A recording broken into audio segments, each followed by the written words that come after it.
Olá, pessoal! O tema da nossa aula é equilíbrio químico. Equilíbrio químico é o nome dado ao ramo da físico-química que estuda toda e qualquer reação reversível, na qual existem duas reações possíveis, uma direta, V1, em que os reagentes transformam-se em produtos, e uma inversa, V2, em que os produtos transformam-se em reagentes. Essas reações apresentam as mesmas velocidades. Vemos aqui nessa equação os reagentes, que são representados pela letra A mais a letra B, o sentido da reação e os produtos, representados pela letra C mais a letra D. Um exemplo prático para vocês. O sulfato de cobre pentaidratado apresenta cor azul e podemos causar uma transformação química por aquecê-lo. Assim, ele perde sua água de hidratação e fica da cor branca. Mas essa reação é reversível, pois basta adicionar água ao sal desidratado que ele volta a ficar azul. Condições para a ocorrência de um equilíbrio químico. Se a reação for reversível, quando a velocidade da reação direta for igual à da reação inversa, e se a reação ocorrer em ambiente fechado, no caso de gases. Agora vamos para um exemplo. Temos aí a equação do oxigênio gasoso para o oxigênio aquoso e vice-versa. Então, as reações reversíveis, após certo tempo, atingem um estado no qual a rapidez da reação é igual nos dois sentidos. Esse estado é alcançado, em outras palavras, quando a concentração de reagentes e produtos permanecem constante. Observe.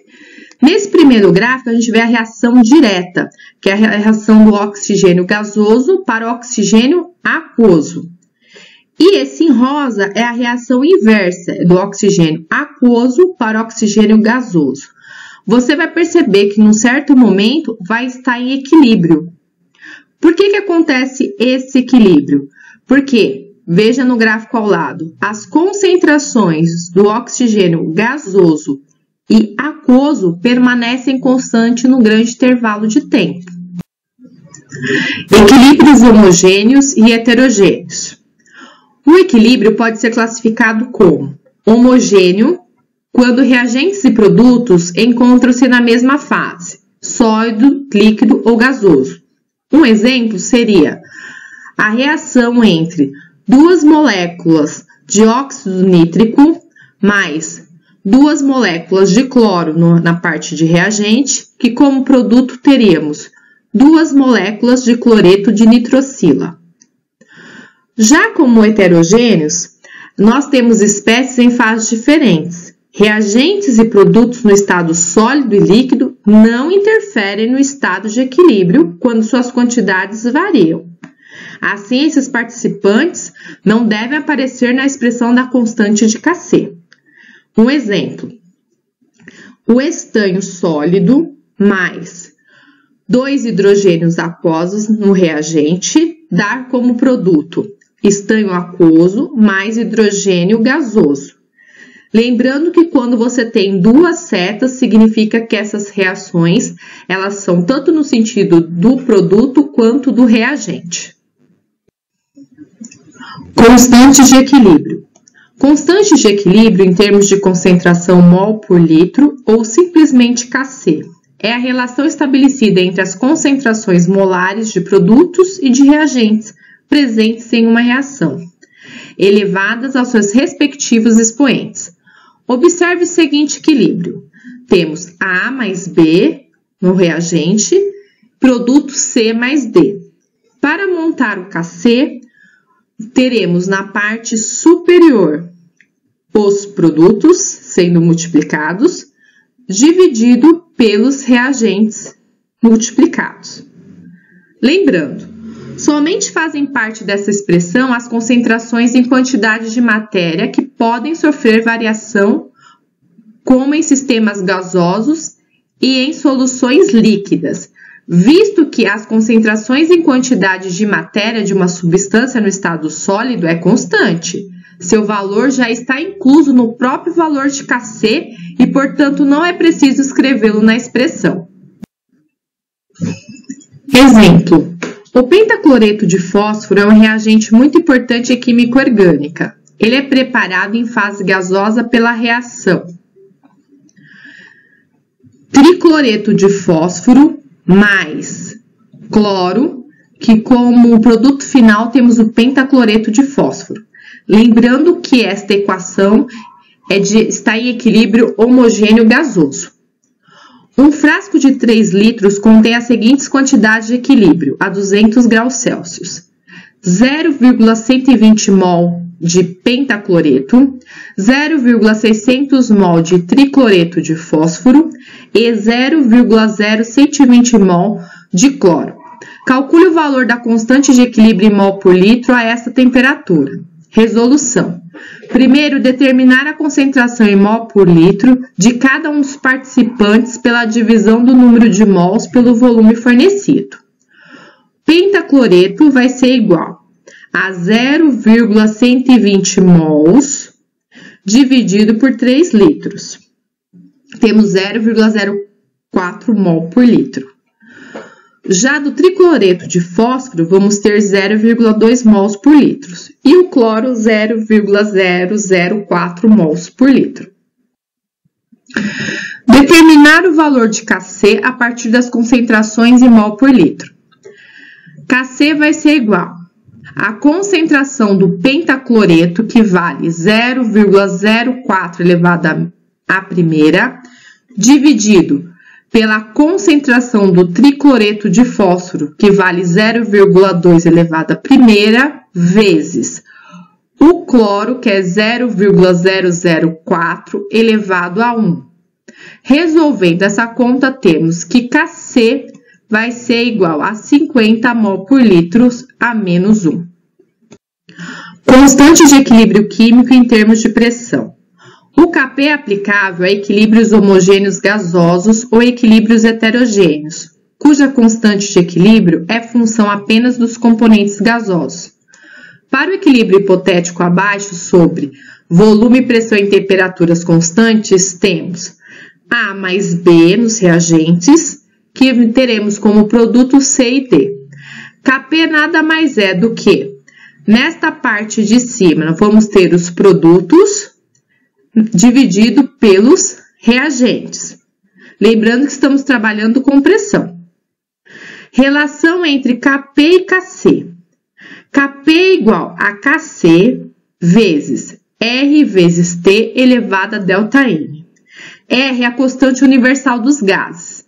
Se P está em atmosfera, o volume em litros, então R vai valer 0,082 atmosfera vezes litro vezes mol a menos 1 vezes Kelvin a menos 1. Lembrando que essa temperatura em Kelvin que aparece nessa equação, ela representa 0 graus Celsius. Temperatura absoluta em Kelvin. A temperatura absoluta em Kelvin nós podemos utilizar 273,15 Kelvin. ΔN é a diferença entre a soma dos coeficientes estequiométricos dos produtos e a soma dos coeficientes estequiométricos dos reagentes. Exemplo: em uma dada temperatura, as pressões parciais de cada componente da reação nitrogênio mais oxigênio, teremos 2 moléculas de óxido nítrico. Lembrando que temos uma equação em equilíbrio homogêneo gasoso. No equilíbrio, valem respectivamente o nitrogênio 0,8 atmosfera, o oxigênio 2 atmosferas e o óxido nítrico 1 atmosfera. Qual é o valor de Kp? Utilizando a fórmula de Kp, na parte superior teremos o produto elevado à sua quantidade dividido pelos reagentes. Kp vai ser igual a 1 ao quadrado dividido por 0,8 vezes 2. Kp vai ser igual a 0,625. Exercício 2. O valor do Kp para o equilíbrio. 2 moléculas de dióxido de enxofre mais oxigênio no reagente, teremos como produto 2 moléculas de óxido sulfúrico. O Kp é de 2,8 vezes 10 à segunda, a 10 à terceira Kelvin. Qual o valor de Kc nessa temperatura? Para calcularmos o Kc, primeiro vamos ter que substituir os valores na expressão de Kp. Então, primeiro vamos determinar o valor do ΔN pela subtração do coeficiente do produto pela soma dos coeficientes dos reagentes. Lembrando que coeficiente são esses números que aparecem na frente de cada molécula. Quando não aparece número, você vai considerar 1. Então, ΔN vai ser igual a 2 do produto menos 2 mais 1 do reagente. Essa conta temos que o ΔN igual a menos 1. Depois, utilizar os valores fornecidos e encontrados na expressão do Kp abaixo. Kp é igual a Kc vezes R vezes T elevado a ΔN. Substituindo pelos valores encontrados, vamos ter Kp 2,8 vezes 10 à segunda igual Kc vezes 0,082, que é a constante dos gases, multiplicado pela temperatura em Kelvin, que é 10 à terceira, elevado a menos 1, que é o ΔN. Resolvendo essa conta, temos que Kc vai ser igual a 229,610 à segunda. Grau de equilíbrio. O grau de equilíbrio alfa representa a relação matemática entre a quantidade de um reagente que foi consumido e a quantidade deste reagente no começo da reação. Essa grandeza, indicada em mols, é dada pela expressão abaixo. Alfa é igual a quantidade de mols que reagiu dividido pela quantidade inicial em mols. Em relação ao grau de equilíbrio, podemos observar que, quanto maior o valor de alfa no equilíbrio, menor a sobra de reagente e maior a quantidade de produtos. Quanto menor o valor de alfa do equilíbrio, maior a sobra de reagentes e menor a formação de produtos. Exemplo, dada a equação química A mais B, que vai dar C como produto. Supondo que a reação inicia com 100 mols de A, se ao chegarmos ao equilíbrio ainda houver 20 mols de A sem reagir, qual o grau de equilíbrio em relação ao reagente A? Resolução. Como no equilíbrio ainda há 20 mols de A, significa que a quantidade que reagiu foi de 80 mols. Aplicando na fórmula de grau de equilíbrio, temos alfa é igual a 80 dividido por 100. Alfa, que é o grau de equilíbrio, vai ser igual a 0,8. Transformando em porcentagem, 80%. O cientista francês Henri-Louis Le Chatelier percebeu que se não houver nenhuma alteração no sistema, ele permanecerá indefinidamente assim e passou a estudar esse fenômeno.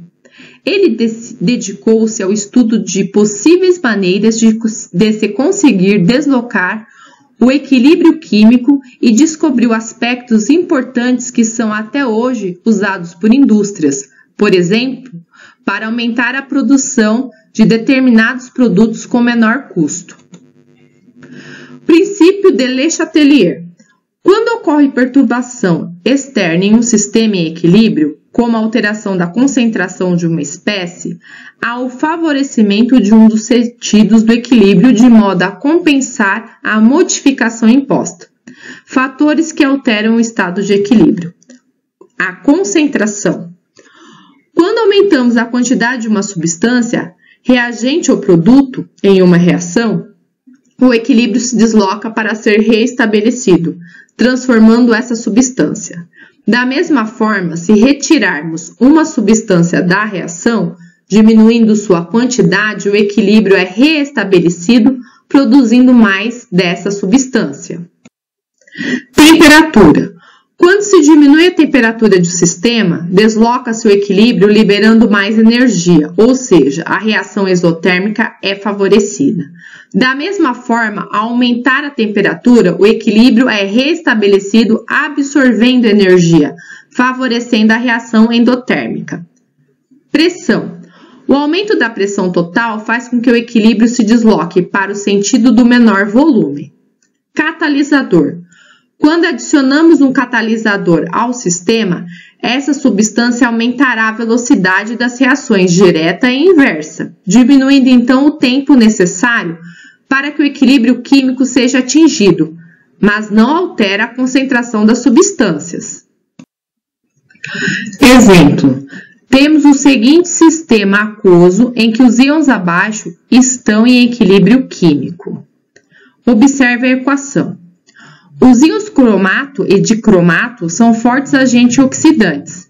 Em solução aquosa, o íon cromato, que está aí em cor amarela, e o íon dicromato, que aparece na cor laranja, estão em equilíbrio químico. Este equilíbrio é deslocado para o dicromato com o aumento da concentração hidrogeniônica, tornando a solução ácida. Assim, imagine que adicionemos algumas gotas de limão a esse sistema. Visto que o limão é ácido, estaríamos aumentando a concentração dos íons H+. Seguindo o princípio de Le Chatelier, o sistema irá então deslocar-se no sentido de consumir os íons H+, ou seja, no sentido da reação direta para a direita.